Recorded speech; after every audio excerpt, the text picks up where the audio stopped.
بڑا اہم ترین مسئلہ ہے کہ احتلام سے بھی روزے میں کوئی فرق نہیں پڑتا۔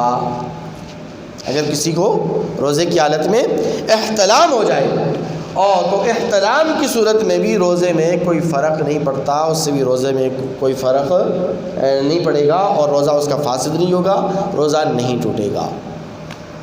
اب اگر یہاں پر کسی نے مسئلہ معلوم نہیں تھا اور اس نے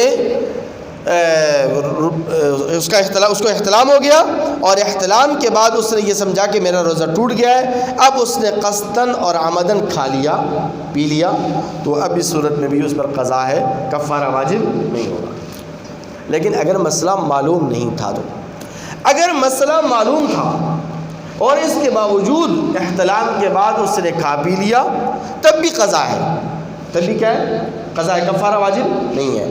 لیکن اگر اس نے جماع کر لیا احتلام کے بعد، مسئلہ معلوم ہونے کے باوجود اس نے اگر جماع کر لیا، تو جماع کی صورت میں پھر اس پر قضا بھی واجب ہو جائے گی اور کفارہ بھی واجب ہو جائے گا۔ اللہ تعالیٰ سے دعا ہے کہ اللہ تعالیٰ ہمیں ان مسائل کو سیکھنے اور اس پر عمل کرنے کی توفیق نصیب فرمائے۔